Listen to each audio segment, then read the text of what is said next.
बिहार में दोनों जो मुख्य सत्ता दल है जनता दरबार चला रहे हैं, सब कैसे देखते हैं, समस्या का हल हो जाएगा क्या?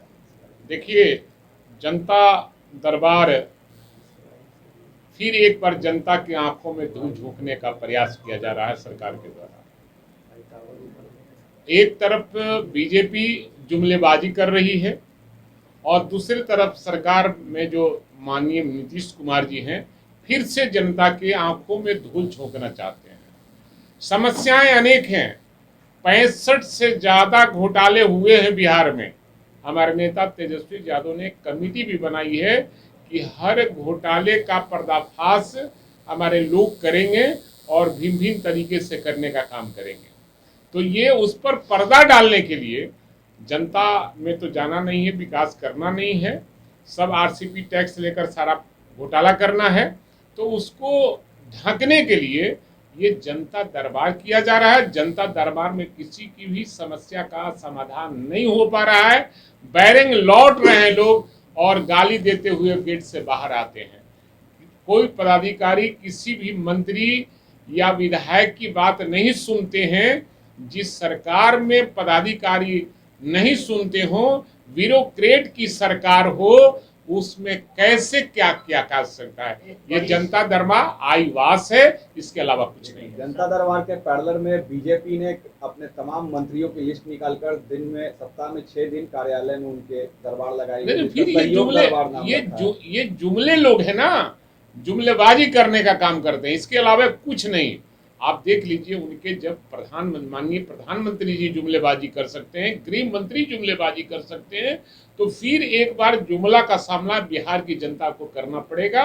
इसलिए उनके जो भी मंत्री आएंगे, कहीं कोई काम नहीं, फिर वो किसी की समस्या सुनी नहीं जाएगी, बस सुनी जाएगी कि नहीं जाएगी। सर कि दोनों ही जनता दरबार में सबसे ज्यादा जो समस्या है जमीन विवाद का है, और पहले सरकार ने कहा है कि हत्याएं जो बिहार में होती है वो सबसे ज्यादा जमीन के मामले से जुड़ी होती है। कैसे सरकार 16 साल से माननीय नीतीश कुमार की चल रही है और लगातार हत्या का दौर चल रहा है, तो आखिर ये सरकार कर क्या रही है? ये सरकार को कोई ऐसा कानून बनाना चाहिए जो इसका समस्या का निदान कर सके। जमीनी जो विवाद है उसकी ये करना, उलझन जो है उसको कैसे सुलझाया जाए, इस पर एक कानून बनाना चाहिए।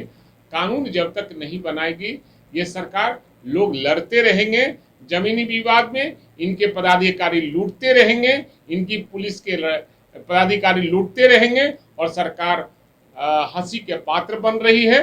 और ये कुछ नहीं है, जनता दरबार आईवास। नीतीश कुमार को एक बार आपने ही कहा था कि आए तो पीएम उम्मीदवार बनाएंगे, पीएम मटेरियल की बात कही जा रही है क्या? मैंने कभी नहीं कहा था कि आए तो पीएम बनाएंगे। मैं कभी भी, हमारा रिकॉर्ड कहीं दिखाइए, मैं कभी नहीं कहा हूं कि ये पीएम मटेरियल है और पीएम के उम्मीदवार हैं और इनको हम आए तो पीएम बनाने का काम करेंगे। हम कभी ऐसा नहीं कहा था। और ये पिछलग्गू है, पिछलग्गू रहकर राजनीति करें, इसके अलावा उनके पास कुछ नहीं है। और इनके लोग केवल दलाली में इस सब बातें बोलते हैं, इसके अलावा कुछ नहीं। दिल्ली में लालू यादव लगातार बड़े बड़े देश के नेताओं से बैठक कर रहे हैं। शरद पवार से लेकर आज उन्होंने मुलाकात की है।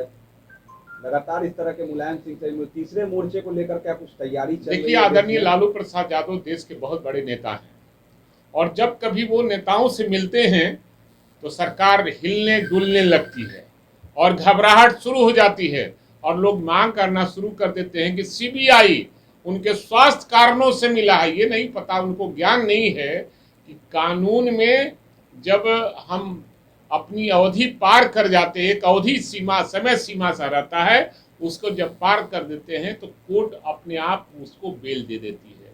स्वास्थ्य कारणों से उनको बेल नहीं मिला है।